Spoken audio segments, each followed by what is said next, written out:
நம்முடைய இரட்சகரும் ஆண்டவருமாகிய இயேசு கிறிஸ்துவின் இனிய நாமத்திலே உங்கள் அனைவருக்கும் அன்பின் வாழ்த்துக்கள். ஒரு புதிய மாதத்தின் முதல் நாள். இந்திய அரசாங்கத்தின் திட்டத்தின்படி ஒரு புதிய கணக்காண்டின் முதல் நாள். இந்த முதல் நாள் காலையிலே தேவனை தேடும்படியாக நம் ஒவ்வொருவருக்கும் தேவாதி தேவன் கொடுத்த இந்த அனுகிரகத்திற்காய், பாக்கியத்திற்காய் நாம் அவருக்கு நன்றி சொல்ல கடமைப்பட்டிருக்கிறோம். தேவனே உமக்கு நன்றி என்று சொல்லுவோம். இந்த முதல் நாளிலே ஆண்டவர் இந்த மாதத்திற்கு மட்டுமல்ல, வர இருக்கின்ற எதிர்காலத்திற்கு நமக்கு சொல்லுகின்ற வாக்குத்தத்தம் என்ன? அவர் வாக்குத்தத்தத்தை தருகிறவர் மட்டுமல்ல, வாக்குத்தத்தத்தை நிறைவேற்றுகிறவர். தயவு செய்து என்னோடு கூட ஏசாயாவின் தீர்க்க தரிசன புத்தகம் 61ஆம் அதிகாரத்திற்கு வாருங்கள். 3ஆம் வசனம். சீயோனிலே துயரப்பட்டவர்களை சீர்படுத்தவும், அவர்களுக்கு சாம்பலுக்கு பதிலாக சிங்காரத்தை தரும்படியாகவும், துயரத்திற்கு பதிலாக ஆனந்த தைலத்தையும், துதியின் உடையை ஒடுங்கின ஆவிக்கு பதிலாக கொடுக்கவும் அவர் என்னை அனுப்பினார். ஜெபம் செய்வோமா? அன்புள்ள இயேசு சுவாமி, 2000 ஆண்டுகளுக்கு முன்பு இப்படிப்பட்ட ஒரு நாளிலே நீர் சீயோனிலே துக்கப்படுகிறவர்களுக்கு ஆறுதலையும், சாம்பலுக்கு பதிலாக எங்களுக்கு சிங்காரத்தையும், ஆண்டவரே ஒடுங்கின ஆவிக்கு பதிலாக துதியின் உடையையும் கொடுக்க இந்த பூமிக்கு வந்ததற்காக உமக்கு நன்றி செலுத்துகிறோம். இந்த காலை வேளையிலும் உம்முடைய வார்த்தையை உம்முடைய ஜனங்களுக்கு கொடுக்கும்படியாக என்னை அனுப்பி இருப்பதற்காக உமக்கு ஸ்தோத்திரங்களை ஏறெடுக்கிறேன். இயேசு சுவாமி, இந்த புதிய மாதம் எப்படி இருக்கும்? இந்த புதிய ஆண்டு கணக்காண்டு எப்படி இருக்கும்? சீக்கிரமாய் துவங்க இருக்கிற புதிய அகடமிக் இயர் எப்படி இருக்கும் என்றெல்லாம் நாங்கள் கலக்கத்தோடு இருக்கிறோம். தேவன் எங்களுக்கு நன்மை செய்வீர் என்று நம்பிக்கையோடு வாழ்கிறோம். ஆகவே எங்களோடு பேசும். இனி வரும் நாட்களில் நீர் செய்ய போகிற காரியங்களை முன்னுரைத்து அதை அப்படியே நிறைவேற்றும். எல்லா தடைகளையும் அகற்றி போடும். உம்முடைய தூய சித்தத்தை எங்களில் நிறைவேற்ற விடாதபடிக்கு தடுக்க நினைக்கிற பிசாசின் கிரியைகளை அழித்து போடும். போல்லாத மனிதருடைய ஆலோசனைகளை அபத்தமாக்கும். எங்களுடைய சுயநலமே எங்களை கெடுக்காதபடிக்கு அதை கண்டுபிடித்து சிலுவையில் அறைய உதவி செய்தருளும். எங்களை ஆசீர்வதி. இயேசு கிறிஸ்துவின் திருநாமத்தில் வேண்டுகிறோம் பிதாவே. ஆமேன், ஆமேன். ஆண்டவருடைய வார்த்தை இந்த காலை வேளையிலே நம் ஒவ்வொருவரை நோக்கி வருகிறது. இது நமக்காக மட்டுமல்ல, நம்முடைய குடும்பத்திற்காக, நம்முடைய திருச்சபைக்காக, நம்மோடு இணைந்து வேலை செய்கிறவர்கள், படிக்கிறவர்கள், நம்முடைய தொழிலினுடைய விருத்திக்காக, பிஸ்னஸினுடைய டெவலப்மெண்ட்டுக்காக ஆண்டவர் சொல்லுகின்ற வார்த்தை இது. நம்முடைய சுக வாழ்வு துளிர்க்க, தனிமை நீங்க, துயரம் மாற, சாம்பலுக்கு பதிலாக அவர் நமக்கு சிங்காரத்தை தருவேன் என்று சொல்லுகிறார். மீண்டும் ஒரு முறை இந்த காலையிலே ஆண்டவர் சொல்லுகிற வார்த்தையை கவனித்து கேட்போம். சீயோனிலே துயரப்பட்டவர்களை சீர்படுத்தவும், அவர்களுக்கு சாம்பலுக்கு பதிலாக சிங்காரத்தையும், துயரத்திற்கு பதிலாக ஆனந்த தைலத்தையும், ஒடுங்கின ஆவிக்கு பதிலாக துதியின் உடையையும் அவர் நமக்கு கொடுப்பாராம். அதற்காகவே தேவன் அவரை அனுப்பினார். அன்பான சகோதர சகோதரிகளே, சாம்பல் என்பது துக்கத்தின் அடையாளம். சாம்பல் என்பது புலம்பலின் அடையாளம். பழைய ஏற்பாட்டு காலத்திலே இயேசு கிறிஸ்து பிறப்பதற்கு முந்தைய காலங்களிலே மத நம்பிக்கை உடையவர்கள் தேவனிடத்திலே மனம் திரும்பும் பொழுது தாங்கள் மனம் திரும்புகிறேன் என்பதற்கு அடையாளமாக உபவாசம் இருப்பார்கள், விரதம் இருப்பார்கள். அது மட்டுமல்ல, அவர்கள் ஒரு சாக்காயில் தையப்பட்ட ஒரு துணியை போட்டுக்கொண்டு அவர்கள் அதை ரெட்டுடுத்தி என்று சொல்லுவார்கள். அவர்கள் சாம்பலையும் தங்கள் மீது போட்டுக்கொள்ளுவார்கள். எதற்காக? ஆண்டவரே, என்னுடைய சூழ்நிலை என்னை நெருக்குகிறது, ஆண்டவரே, நான் தவறு செய்தேன்.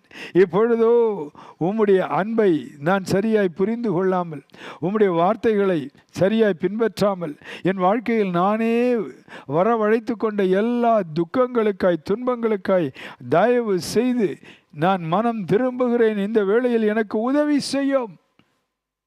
நான் மனம் திரும்புகிற இந்த வேளையிலே தயவு செய்து எனக்கு உதவி செய்யும் என்று ஆண்டவரிடத்திலே மனம் திரும்பும் பொழுது தேவன் அவருடைய வாழ்க்கையிலே அவர்கள் இழந்து போன எல்லாவற்றையும் திரும்ப தந்தார்.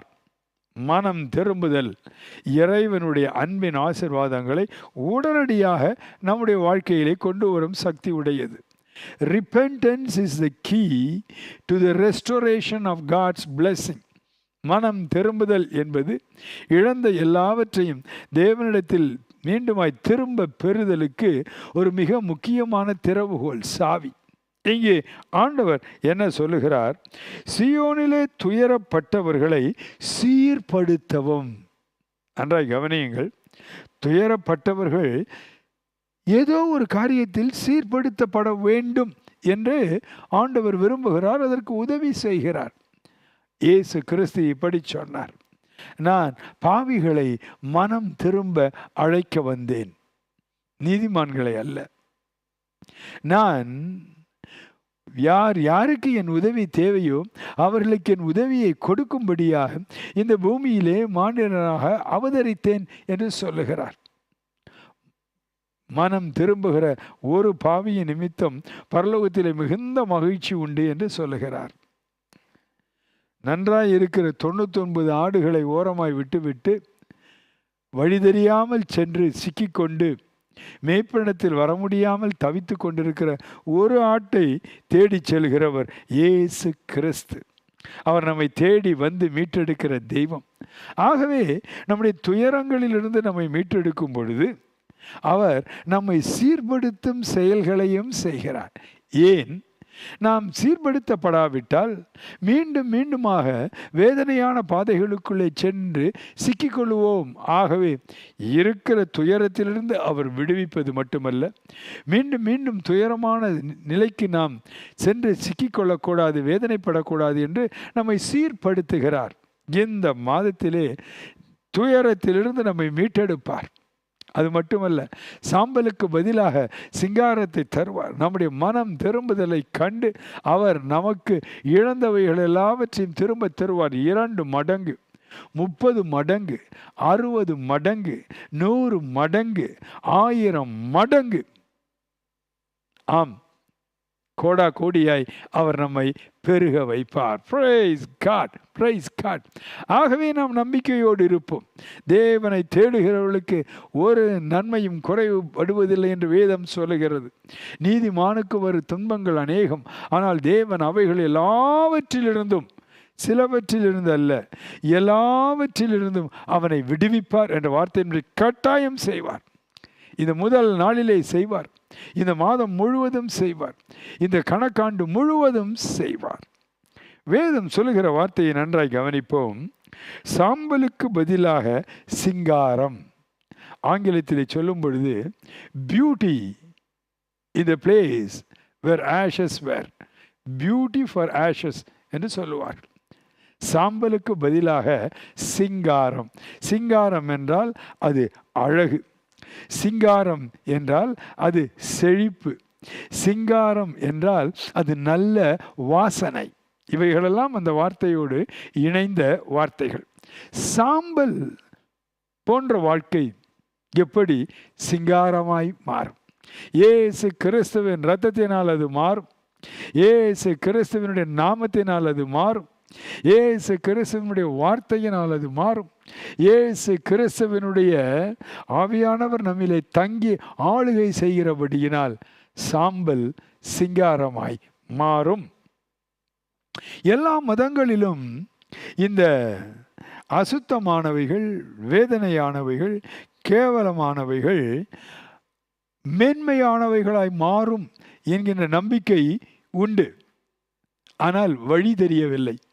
வாழ்க்கை மாறாமல் அவர்கள் தொடர்ந்து வாழ்நாளின் கடைசி வரைக்கும் தேடிக்கொண்டே இருப்பார்கள். நம்முடைய நாட்டிலும் கூட அநேகர் நெற்றியிலே ஒரு வெள்ளை சாம்பலை பூசுவார்கள். அதை திருநூறு என்று சொல்லுவார்கள். இது எங்கிருந்து வருகிறது என்றால் மாட்டு சாணியிலிருந்து வருகிறது. அந்த மாட்டு சாணி ஒரு 2-3 நாள் கழித்து பார்த்தால் அது கருப்பாக இருக்கும், அழுக்காக இருக்கும், அசுத்தமாக இருக்கும். ஈக்கள் அதிலே உட்காரும். சில நாட்கள் கழித்து புழுக்கள் அதிலிருந்து புறப்படும், துர்நாற்றம் வீசும். ஆனால் அதை எடுத்து ஒரு உயர்ந்த வெப்ப நிலையிலே வைத்து எரிக்கும் பொழுது அது சாம்பலாய் மாறுகிறது. அது சாம்பலாய் மாறுகிறது என்பது மட்டுமல்ல, கருப்பு வெண்மையாய் மாறுகிறது. துர்நாற்றம் நாற்றமெல்லாம் நீங்கி தூய்மையாய் மாறுகிறது.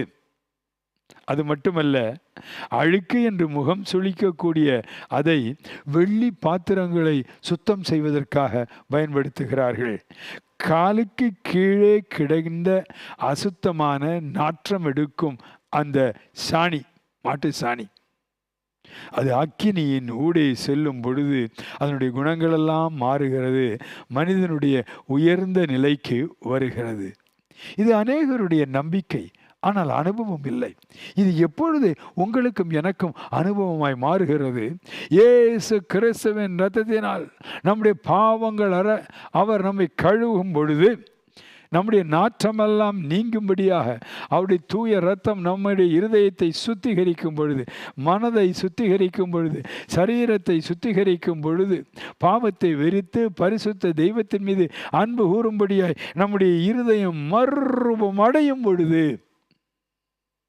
காலுக்கு கீழே குப்பை என்று மிதித்து போட்ட நிலை மாறி, அசுத்தம் என்று அகன்று போன நிலை மாறி, அவனா இவன், அவளா இவள் என்று அநேகர் ஆச்சரியப்படத்தக்க விதத்திலே ஒரு உயர்ந்த நிலைக்கு தேவன் நம்மை கொண்டு வந்து நிறுத்துகிறார். ஹல்லேலூயா! நமக்கு எட்டாத நிலையிலே நம்மை கொண்டு போய் நிறுத்துகிறார். நாமோ கிடந்தது சாதாரண தரை மட்டத்தில் உள்ள படு பாதாளத்தில். நம்மை மீட்டெடுக்கிறார். இயேசு சுவாமி, என்னை மன்னியும், என் காயங்களை கட்டும், எனக்கு ஆறுதலை தாரும், உடைந்து போன என் இருதயத்தை மீண்டுமாக நீர் கட்டி உயிர்ப்பியும், உம்மை விட்டு தூரம் போய்விட்டேன், இப்பொழுதோ திரும்ப வருகிறேன். Jesus, I'm coming back to you என்று நீங்கள் சொல்லும் பொழுது, நான் சொல்லும் பொழுது, இந்த மனம் திரும்புதலுக்கு பிறகு நாம் சீர்பட்டவர்களாய், குணப்பட்டவர்களாய், மறுரூபமாக்கப்பட்டவர்களாய் நாம் சிங்காரமாய் மாறுகிறோம். ஹல்லேலூயா!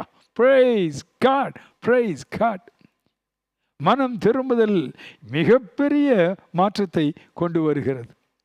நெருக்கத்தின் வேளையிலே தேவனை தேடுதல் மிகப்பெரிய ஆசீர்வாதத்தை கொண்டு வருகிறது. Repentance leads to restoration.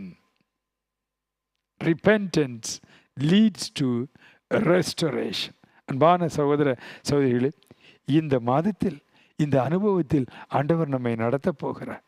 இழந்தவைகளெல்லாம் திரும்ப பெறும்படியாக, 2 மடங்கு ஆசீர்வாதத்தை யோபுவை போல பெற்று அனுபவிக்கும்படியாக, கர்த்தருடைய வாக்குத்தத்தனுடைய 1000 மடங்கு நாம் ஆசீர்வதிக்கப்பட போகிறோம். இது சிலுவை தியான காலமாய் இருக்கிறது. விண் உலகத்தை விட்டு இந்த மண்ணுலகுக்கு வந்தவர், மண்ணினால் உருவாக்கப்பட்ட மண்ணாக, மண் ஆசையினால் விழுந்து போன நம்மை அவர் அந்த மண்ணின் சாயலிலிருந்து தூக்கி எடுத்து விண்ணவரின் சாயலிலே மாற்றுகின்ற ஒரு காலகட்டம். Praise God! சிலுவை தியானம் அவருடைய அன்பை நமக்கு வெளிப்படுத்துவது மட்டுமல்ல, நாமும் அவர் மீது அன்பு கூறும்படியாக நம்மை உற்சாகப்படுத்துவது மட்டுமல்ல, சாம்பலுக்கு பதிலாய் நம்மை சிங்காரமாய் மாற்றுகிறார். Praise God! இந்த மாதத்தில் அப்படிப்பட்ட மாற்றங்கள் கட்டாயம் உங்கள் வாழ்க்கையிலும் என் வாழ்க்கையிலும் நடக்கப் போகிறது. இந்த குடும்பத்தாருடைய வாழ்க்கையிலே நடக்கப் போகிறது. இயேசு கிறிஸ்துவின் இரத்தம், அவருடைய நாமம், அவருடைய சிலுவை பாடுகள், மரணம், மரித்து அடக்கம் பண்ணப்பட்டு 3ஆம் நாளிலே உயிரோடு எழும்பிய அவர் உன்னதங்களிலே நமக்காக பிதாவின் வலது பாரிசத்திலே பரிந்து பேசிக் கொண்டிருக்கிறார். நம்முடைய ஜெபத்திற்கு பதில் இல்லை என்று நினைக்கிறீர்களா? அவர் ஜெபத்திற்கு கட்டாயம் பதில் உண்டு. அவர் உங்களுக்காக, உங்கள் குடும்பத்திற்காக, உங்கள் பிள்ளைகளுக்காக ஜெபித்து கொண்டிருக்கிறார். நிச்சயமாய் அவர்கள் மனம் திரும்புவார்கள், இழந்ததை திரும்ப பெறுவார்கள். இது தேவனுடைய செயல். எந்த மனுஷனும் தடுக்க முடியாது, எந்த பிசாசும் தடுக்க முடியாது. ஏன் முரட்டாட்டமாய் தேவனை விட்டு தூரம் போனவர்களும் கூட இனிமேல் தேவனுடைய அன்பை புறக்கணிக்க முடியாது. தேவ அன்பு அவர்களையும் தொடரும், பிடிக்கும், தன் பக்கமாய் சேர்க்கும். தகப்பனை விட்டு பிரிந்து போன இளைய குமாரனை குறித்து இயேசு ஒரு முறை சொன்னார். தகப்பன் வீட்டில் எல்லாம் இருந்தது, அவன் எல்லாவற்றையும் இழந்து போனான். பன்றி மேய்க்கும் வேலைதான் பஞ்ச காலத்தில் அவனுக்கு கிடைத்தது. அவனுக்கு பன்றி மேய்க்கிற வேலை, பன்றிக்கு தீவனம் போடலாம், உணவு போடலாம், அதை எடுத்து சாப்பிட்டு தன் வயிறை நிரப்ப வாஞ்சித்தான். ஆனால் அது அவனுக்கு கொடுக்கப்படவில்லை. அவன் திட்டப்பட்டான், தண்டிக்கப்பட்டான், வேலையை இழந்து போனான். அப்பொழுது அவனுக்கு புத்தி தெளிந்தது என்று வேதம் சொல்லுகிறது. அவன் சொன்னான், என் தகப்பன் வீட்டில் என் வேலைக்காரர் கூட எத்தனையோ நன்மைகளை பெற்று வாழ்கிறார்கள். அவர்களுக்கு உணவுக்கு குறைவில்லை, உடைக்கு குறைவில்லை, உறைவிடத்திற்கு குறைவில்லை, ஐக்கியத்திற்கு குறைவில்லை. அவர்களுக்கு விருந்திலே பங்கேற்க எந்த தடையும் இல்லை. நானோ குமாரனாயிருந்தும் அவைகளை எல்லாம் என்னுடைய பாவ எண்ணத்தினால், செயலினால், தகப்பனோடு இருந்த ஐக்கியத்தை உடைத்து தூரம் போனபடியினால் எல்லா ஆசீர்வாதங்களையும் இழந்து போனேன். கதை அதோடு முடிந்திருந்தால், இறைவனிடத்தில் மனம் திரும்புகிறவனுக்கு ஒரு மேன்மை இல்லை என்றுதான் நாம் நினைப்போம். அவன் புத்தி தெளிந்தான். அவன் சொன்னான், என் தகப்பனிடத்திற்கு நான் திரும்புவேன். அவரை பார்த்து கண்ணீரோடு நான் மனஸ்தாபப்பட்டு மனம் திரும்பி மன்னிப்பு கேட்பேன். தகப்பனே, நான் திரும்ப வருகிறேன், மகனாக அல்ல. தயவு செய்து ஒரு வேலைக்காரனாய் என்னை ஏற்றுக்கொள் என்று கெஞ்சுவேன். இவையெல்லாம் பண்ணியோடு இருந்தப்பவே அவன் யோசித்து அதெல்லாம் சொல்லி சொல்லி பார்த்துட்டான், ரிகர்ஸ் பண்ணிட்டான். தூரத்தில் தன் மகன் வருவதை கண்டு தகப்பன் ஓடோடி சென்றார். ட்ரெஸ்ஸு நாத்தம், சாணி மாதிரி பண்ணி நாத்தம். அவன் பேச்சே சரியில்லை, முடியே சரியில்லை, முகமே சரியில்லை. கண்ணம் குழி விழுந்துருச்சு, கண்ணு சுற்றி கருவளையும், வயிறு ஒட்டி போச்சு, ஆளே அடையாளம் தெரியவில்லை. ஆனாலும் தகப்பன் திரும்பி வந்த, மனம் திரும்பி வந்த மகனை மார்போடு அணைத்தார், அரவணைத்தார். மகன் ஏற்கனவே ரிகர்ஸ் பண்ணி ஏற்கனவே என்ன சொல்லணும், அப்பாவை பார்த்தா என்று சொன்னதை அப்படியே ஒப்புவிச்சான். தகப்பனே, நான் பரத்திற்கு விரோதமாய் பாவம் செய்தேன், உமக்கு விரோதமாய் பாவம் செய்தேன். நான் உம்முடைய எல்லா பெயரையும் கெடுத்தேன், எனக்கு கொடுத்த சொத்தை அழித்தேன். ஆகவே மகனாக வரவில்லை, வேலைக்காரனாக வந்திருக்கிறேன், ஏற்றுக்கொள்ளும். தகப்பன் என்ன சொன்னாராம்? வேதம் சொல்லுகிறது இங்கே, துயரத்திற்கு பதிலாக ஆனந்த தைலத்தையும் ஒடுங்கின ஆவிக்கு பதிலாக துதியின் உடையையும் கொடுக்க அவர் என்னை அனுப்பினார். 4ஆம் வசனம் சொல்லுகிறது, அவர்கள் நெடுங்காலம் பாழாய் கிடந்தவைகளை கட்டி பூர்வத்தில் நிர்மூலமானவைகளை எடுப்பித்து தலைமுறை தலைமுறையாய் இடிந்து கிடந்த பாழான பட்டணங்களை புதிதாய் கட்டுவார்கள். மறு ஜாதியார் நின்று கொண்டு உங்கள் மந்தைகளை மேய்த்து அந்நிய புத்திரர் உங்கள் பண்ணை ஆட்களும் உங்கள் திராட்சை தோட்டக்காரருமாய் இருப்பார்கள். நீங்களோ தேவனுடைய ஆசாரியர் என்று அழைக்கப்படுவீர்கள். Price God. மனம் திரும்புதலுக்கு பிறகு ஒரு மகிழ்ச்சி, மனம் திரும்புதலுக்கு பிறகு இழந்ததை திரும்ப பெறுதல், மனம் திரும்புதலுக்கு பிறகு ஒரு நீதியின் உடை, ஒரு புதிய உடை, ஒரு துதி என்கின்ற ஒரு துதியின் உடை. அது மட்டுமல்ல, அவருடைய மகிமைக்கென்று நாட்டப்பட்ட மரங்களைப் போல, விருட்சங்களைப் போல நாம் இருப்போமாம். தேவன் உங்களையும் என்னையும் நம் குடும்பத்தையும் திருச்சபையின் குடும்பங்களையும் அவரை நோக்கி பார்க்கிற, மனம் திரும்பி வருகிற ஒவ்வொருவரையும் இப்படித்தான் ஆசீர்வதிப்பார். இடிந்தவைகளை நீங்கள் திரும்ப கட்டும்படியாக தேவன் உங்களுக்கு உதவி செய்வார். Repentance leads to restoration. மனம் திரும்புவோம். தேவன் எல்லாவற்றையும் நமக்கு திரும்ப தருவார். தேவனை விட்டு தூரம் போனதை நினைத்து மனம் திரும்புவோம். தேவனுடைய வார்த்தைகளை படிக்காமல் விட்டதை, அனுதினமும் அவைகளை தியானிக்காமல் விட்டதை நினைத்து மனம் திரும்புவோம். தேவனுடைய பிள்ளைகளாய் அழைக்கப்பட்ட நாம் அதை துச்சமாய் நினைத்து வேறு வதியங்களில் போனதை நினைத்து மனம் திரும்புவோம். தேவனோடு இருக்க வேண்டிய நாம் பன்றி போன்ற துர்க்குணமுடைய மனிதர்களோடு அவருடைய நாட்களை கழித்தோமே, மனம் திரும்புவோம். தேவனிடத்தில் உடனே திரும்பாமல் காலதாமதம் ஆகி சாப்பாட்டுக்கே வழி இல்லை என்று வரை அந்த இளையகுமாரன் காத்திருந்தான். அதுபோல கால தாமதம் செய்ததற்காக மனம் திரும்புவோம். தேவன் சாம்பலுக்கு பதிலாக சிங்காரத்தை தருவார். ஒடுங்கிய ஆவிக்கு பதிலாக துதியின் உடையை தருவார். அது மட்டுமல்ல, பாழாய் போனவைகளை அவர் திரும்ப கட்டுவார். Repentance leads not only to restoration, it also leads to rebuilding of lives. நம்முடைய வாழ்க்கையை திரும்ப கட்டுவார். நம்முடைய குடும்பத்தை திரும்ப கட்டுவார். நம்முடைய வேலையை திரும்ப கட்டுவார்.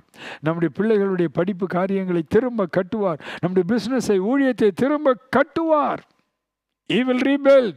அதைத்தான் வேதம் சொல்லுகிறது. தேவன் நம்மீது தயவு வைத்து அவர் சாம்பலுக்கு பதிலாக சிங்காரத்தை தர நினைக்கும் பொழுது என்ன நடக்குமாம்? அவர்கள் நெடுங்காலமாய் பாழாய் கிடந்தவைகளை கட்டி பூர்வத்தில் நிர்மூலமானவைகளை எடுப்பித்து தலைமுறை தலைமுறையாய் இடிந்து கிடந்த பாழான பட்டணங்களை புதிதாய் கட்டுவார்கள். You will build cities. You will build families. You will build generations. And you will have the influence to rebuild the faith of people who have been destroyed by the devil. எத்தனை ஆச்சரியம்! April மாதம் முதல் நாளிலே கர்த்தர் சொல்கிறார், நீ திரும்ப கட்டுவாய். நீ இடித்து போட்டவைகளை மட்டுமல்ல, உன் வாழ்க்கையில் இடித்து போட்டவைகள் மட்டுமல்ல, தலைமுறை தலைமுறையாய். ஒரு தலைமுறை என்பது 40 ஆண்டுகள் வேதாகமத்தின் கணக்கின்படி. தலைமுறை தலைமுறை என்றால் நீண்ட நாட்களாய் நொறுக்கி போட்டப்பட்டவைகளை திரும்ப கட்டுவாய். உங்க அப்பா கட்ட முடியாததை நீங்கள் கட்டுவீர்கள். உங்கள் தாத்தா கட்ட முடியாததை நீங்கள் கட்டுவீர்கள். உங்கள் முப்பாட்டனார் இழந்ததை நீங்கள் திரும்ப பெறுவீர்கள். உங்கள் தகப்பனார் செய்ய முடியாததை நீங்கள் செய்வீர்கள். ஏன்? இது கர்த்தருடைய வார்த்தை. சாம்பலுக்கு பதிலாய் சிங்காரம். உங்கள் வாழ்க்கையை பார்த்து இது இடிந்து போன வாழ்க்கை என்று சொன்னார்களா? இல்லாவிட்டால் இது முடிந்து போன வாழ்க்கை உறவு என்று சொன்னார்களா? தேவன் உங்கள் வாழ்க்கையை திரும்ப கட்டுவார். அது மட்டுமல்ல, மற்றவர்களுடைய வாழ்க்கையை நீங்கள் திரும்ப கட்டுவீர்கள். மற்றவர்கள் வாழும்படியாக நீங்கள் அவருடைய காரியங்களை கட்டி எழுப்பீர்கள். வீடுகளை கட்டுவீர்கள், பட்டணங்களை கட்டுவீர்கள், ஊழியங்களை கட்டுவீர்கள். பின்வாங்கி போனவருடைய வாழ்க்கையை திரும்ப இயேசுவிடத்தில் வரும்படியாய் நீங்கள் புதுப்பிப்பீர்கள். You will be called a builder, a rebuilder. கட்டுகிறவர். நொறுங்கி போனவைகளை திரும்ப கட்டுகிறவர். கர்த்தர் உங்கள் வாழ்க்கையை கட்டுவது மட்டுமல்ல, உங்கள் மூலமாய் எண்ணற்றவர்களுடைய வாழ்க்கையின் அனைத்து அம்சங்களையும் கட்டும்படியாய் செய்வார். சாம்பலுக்கு பதிலாக சிங்காரம். உங்களை பார்த்தவர்கள் சொல்லி இருக்கலாம் சாம்பல் என்று. நீங்கள் இழந்தவைகளை பார்த்து சொல்லி இருக்கலாம் எல்லாம் போய்விட்டது என்று. That is past. That is history. Today God is opening and making a new beginning. கட்டாயம் செய்வார். அவருடைய வார்த்தை இந்த காலை வேளையிலே உங்களை நோக்கி அனுப்புகிறார். தொடர்ந்து பாருங்கள். அவர் உதவி செய்யும் பொழுது, தேவன் உங்கள் மூலமாய் கட்டும் பொழுது, உங்களுக்குரியவைகளையும் உங்கள் மூலமாய் மற்றவர்களுக்குரியவைகளை கட்டும் பொழுது, என்றால் அவருடைய பெயர் என்ன? வீட்டை கட்டுகிறவர். கர்த்தர் வீட்டை கட்டுகிறவர். ஆகவே அப்படி என்ன நடக்குமாம்? மறு ஜாதியார் நின்று கொண்டு உங்கள் மந்தைகளை மேய்த்து, அந்நிய புத்திரர் உங்கள் பண்ணை ஆட்களும் உங்கள் திராட்சை தோட்டக்காரருமாய் இருப்பார்கள். நீங்களோ கர்த்தரை நோக்கி ஜெபிக்கிற ஆசாரியர்கள் என்று அழைக்கப்படுவீர்கள். Praise God. அன்பான சகோதர சகோதரிகளே, உங்களுடைய எல்லைகள் பெருகும், உங்கள் செல்வாக்கு உயரும். அப்பொழுது உங்களுக்கு உதவி செய்ய தேவன் ஜனங்களை அனுப்புவார். உங்களுக்கு உதவி செய்ய தேவன் ஃபாரினர்ஸை அனுப்புவார். இங்கே அந்நியர் என்று போடப்பட்டிருக்கிறது. ஒரு மொழிபெயர்ப்பிலே ஃபாரினர்ஸ் வில் பில்ட். இங்கே மட்டுமல்ல, நீங்கள் ஏசாயா 60ஆம் அதிகாரத்தை நீங்கள் பார்ப்பீர்கள் என்றால் 60:10, அந்நியரின் புத்திரர் உன் மதில்களை கட்டி அவருடைய ராஜாக்கள் உன்னை சேவிப்பார்கள். என் கோபத்தினால், கடும் கோபத்தினால் உன்னை அடித்தேன், ஆனாலும் என் கிருபையினால் உனக்கு இறங்கினேன்.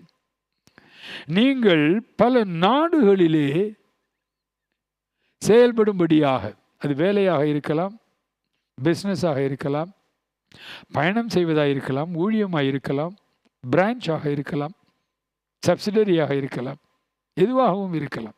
ஒரு இடத்தில் இருந்து கொண்டு உலகத்தின் பல இடங்களுக்கு, இல்லாவிட்டால் தேவன் உங்களை அழைத்து செல்லும் பொழுது உலகத்தின் பல இடங்களுக்கு நீங்கள் நேரடியாய் செல்வீர்கள். Mark the word of God today. Foreigners will serve you. Foreigners will build your walls of protection. They'll build your family. Foreigners will help you to fulfill the plan and purpose of God. அந்நியர் என்றால் இன்னொரு வார்த்தை உண்டு, நீங்கள் அறியாதவர்கள், இதுவரை அறியாதவர்கள். அவர்கள் இந்த தேசத்திலே இருக்கலாம், இன்னொரு தேசத்திலே இருக்கலாம். இதுவரை அறியாதவர்கள் உங்களிடத்திலே தேவனால் கொண்டு வரப்படுவார்கள். அவர்கள் உங்களுக்கு உதவி செய்வார்கள். அவர்கள் உங்கள் மந்தையை மேய்ப்பார்கள். ஏனென்றால் உங்கள் மந்தை பெருகும். நீங்கள் ஒரு ஆளாக மேய்க்க முடியாது. ஆகவே அவர் அநேகர் உங்களிடத்தில் கொண்டு வருவார். தேவன் உங்களுக்கு கொடுக்கிற வாக்குத்தத்தமும், அவர் உங்களுக்கு சொல்லுகிற தீர்க்க தரிசன வார்த்தைகளும், அவர் உங்களுக்கு தருகிற சொப்பனங்களும் தரிசனங்களும் நிச்சயமாய் நிறைவேறும். அவைகள் ஒரு பொழுதும் பொய்யாய் மாறுவது இல்லை. அதை நிறைவேற்றுவதற்கு தேவன் உள்ளூரிலும் ஆள் தருவார். வெளிநாட்டிலிருந்தும் அநேகரை உங்களோடு இணைப்பார். இதுவரை அறியாதவர்களை தேவன் உங்களோடு இணைப்பார். 6ஆம் வசனம் சொல்லுகிறது, நீங்களோ, அது மிக முக்கியம், கர்த்தருடைய ஆசார். ஒரு ஆசாரியனுடைய வேலை என்ன? ஜனங்களின் சார்பாக தேவனிடத்தில் செல்வது, தேவனின் சார்பாக ஜனங்களுக்கு செல்வது. ஒரு பக்கம் பரிந்து பேசுகிற ஜெபம், இன்னொரு பக்கம் தேவனுடைய வார்த்தையை தேவனுடைய வார்த்தையாய் சொல்லுகிறது. அன்பான சகோதர சகோதரிகளே, மக்களை கண்டம் பண்ணுவதற்காக தேவன் நம்மை அழைக்கவில்லை. அவர்களுக்காக கண்ணீரோடு பரிந்து பேச தேவன் உங்களையும் என்னையும் அழைத்திருக்கிறார். அதே வேளையிலே மற்றவர்களுடைய காதுக்கு இனிமையாக பேசும்படியாக தேவன் உங்களையும் என்னையும் அழைக்கவில்லை.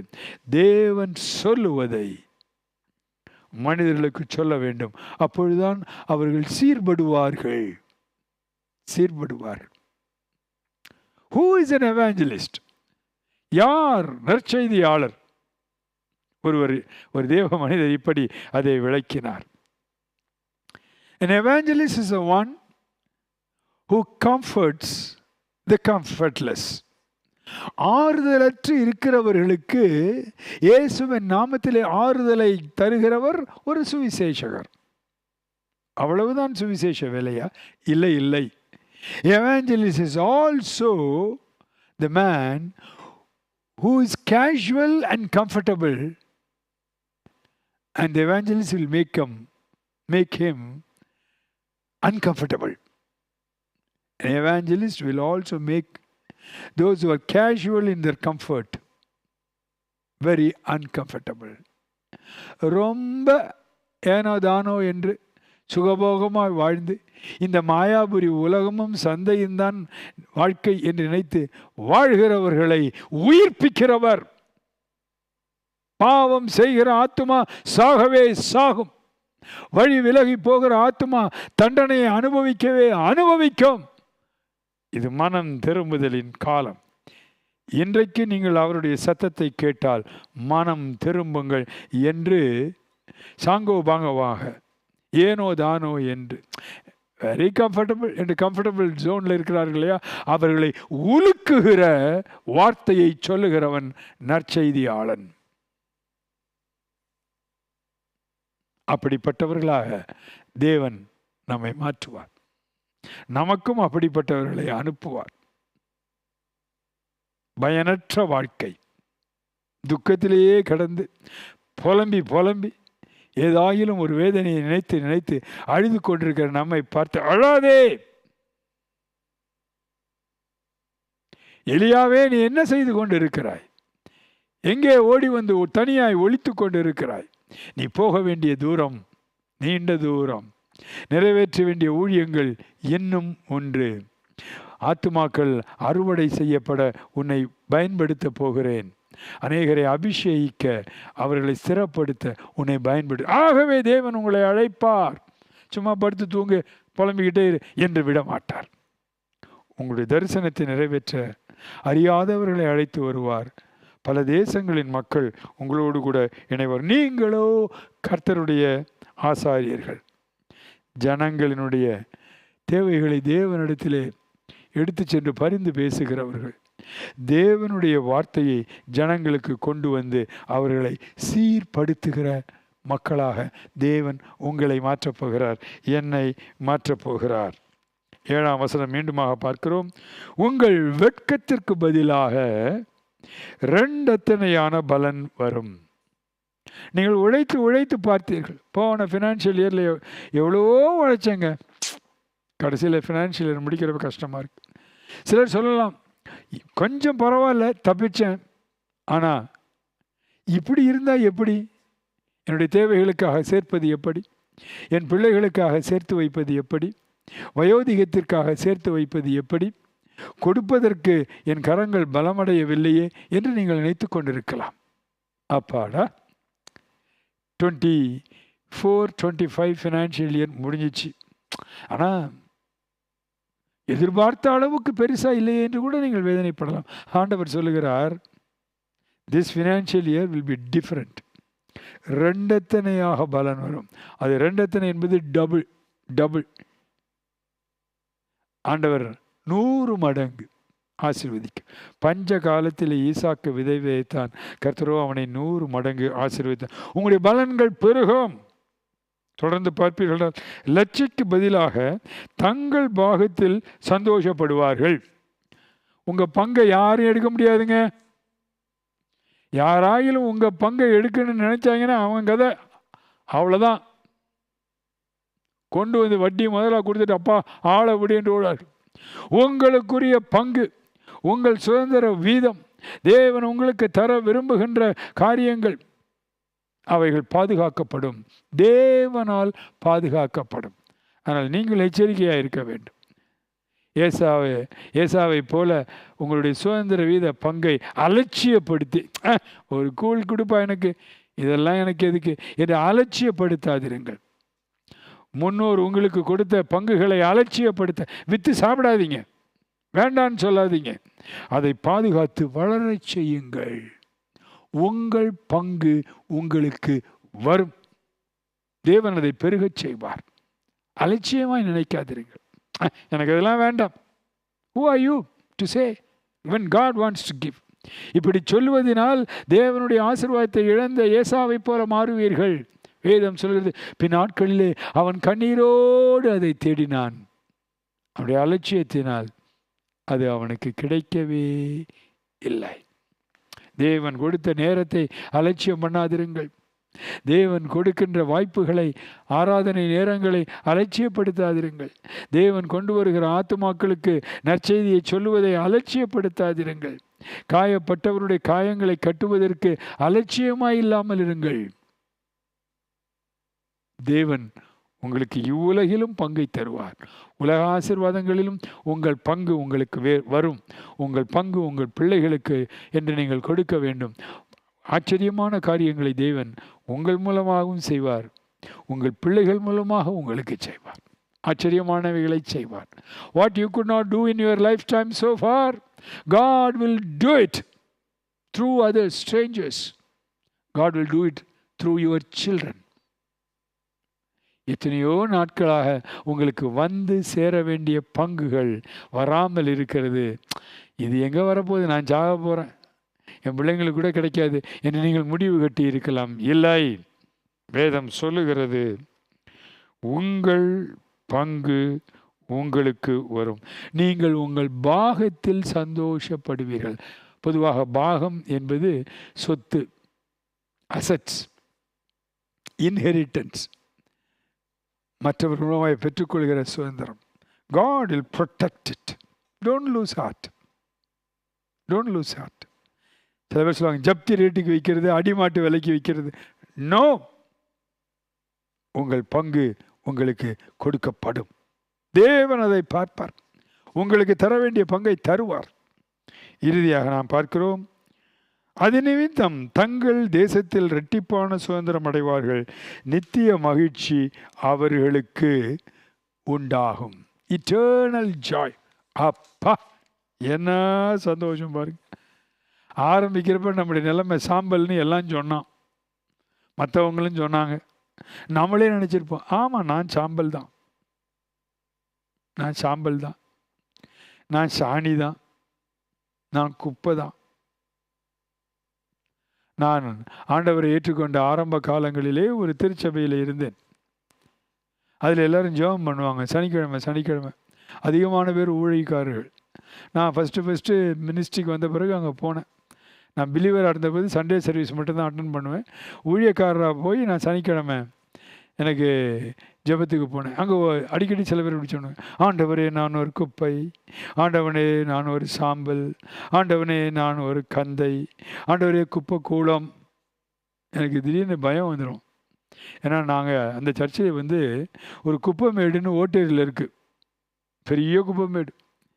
அந்த நேரத்தில் எல்லா குப்பையும் எல்லா ஜோனல் ஏரியாவிலேருந்து ட்ரக்கில் ஏற்றிட்டு அங்கே தான் குப்பையை டம்ப் பண்ணுவாங்க. எனக்கு ஒரு பயம் வந்துடுச்சு.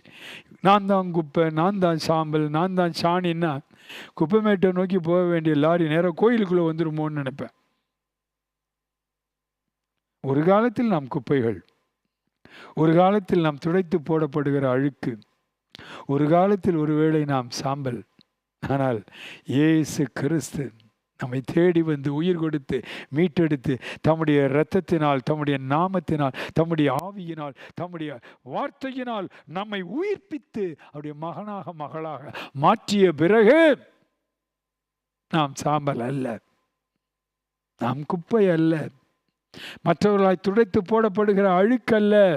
மேன்மை பாராட்ட நமக்கு கர்த்தர் ஞானமாய் இருக்கிறார், மீட்பாய் இருக்கிறார், இரட்சிப்பாய் இருக்கிறார், பரிசுத்தமாய் இருக்கிறார். சாம்பலுக்கு பதிலாக நம்முடைய வாழ்க்கையை அவர் சிங்காரமாய் மாற்றுவார். ஒடுங்கின ஆவிக்கு பதிலாக துதியின் ஆவியை தருவார்.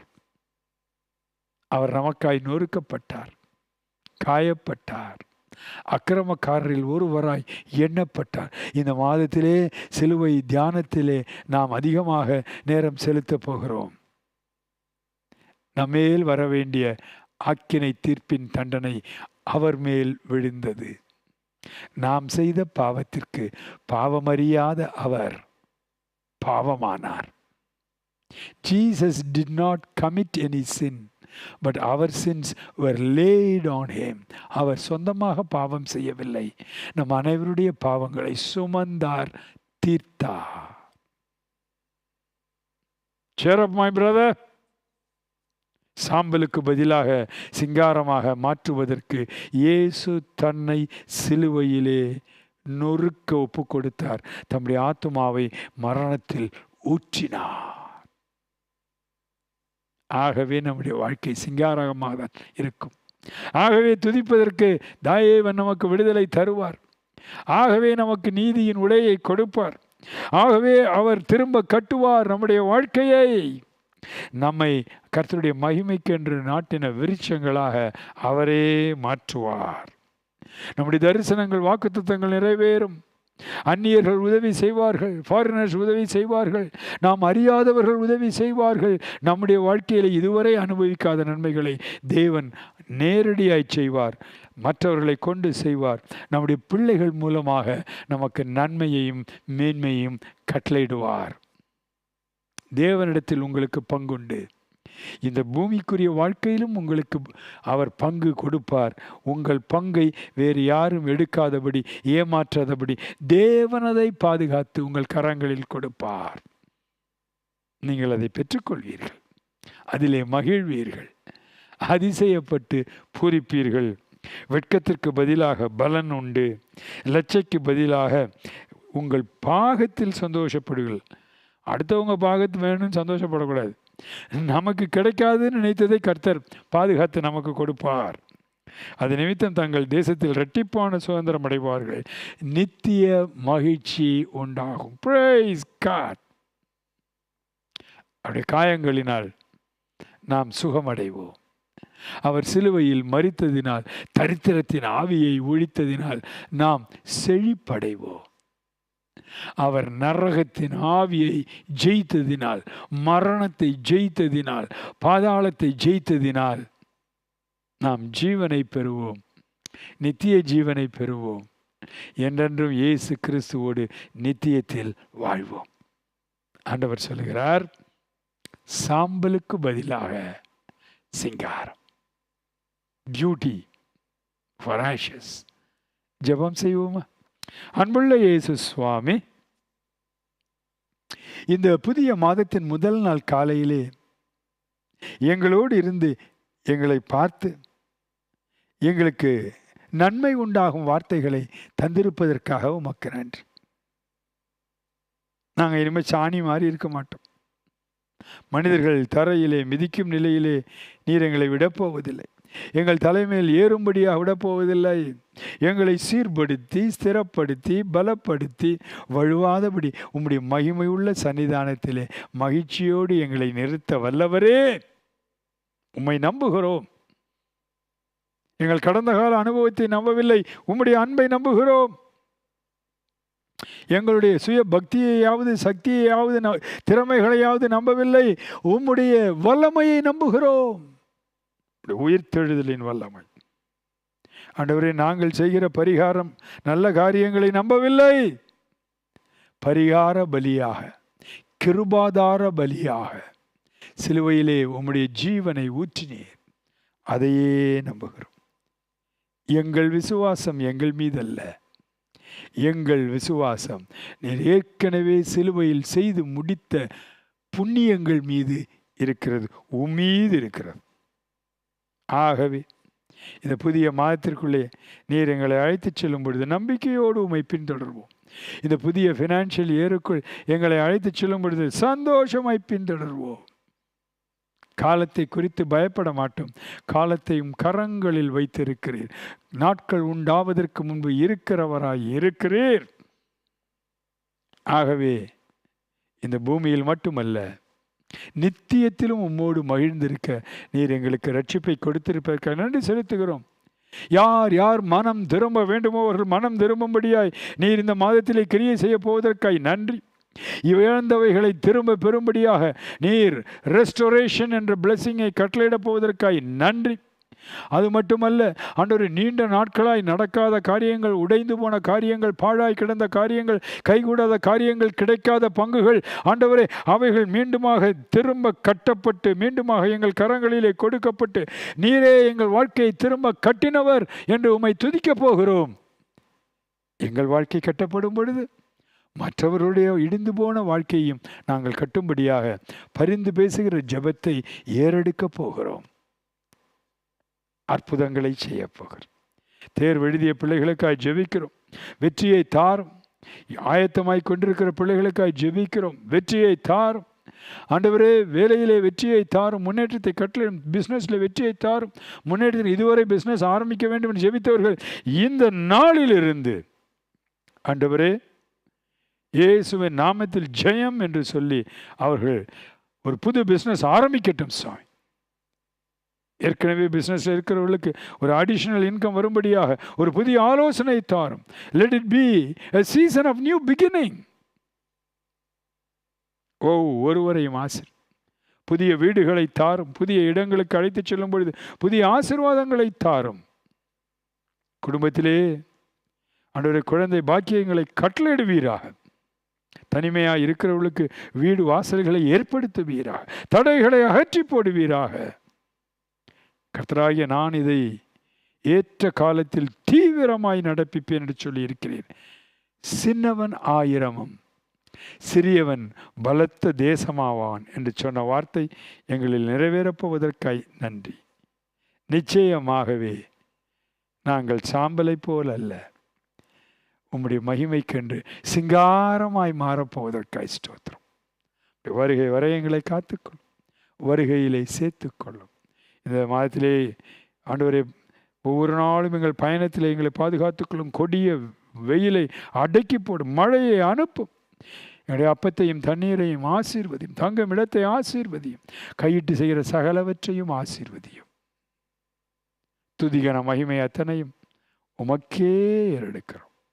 இயேசு கிறிஸ்துவின் திருநாமத்தில் வேண்டுகிறோம் பிதாவே. ஆமேன், ஆமேன். கர்த்தரை பார்த்து சொல்லுவோம்.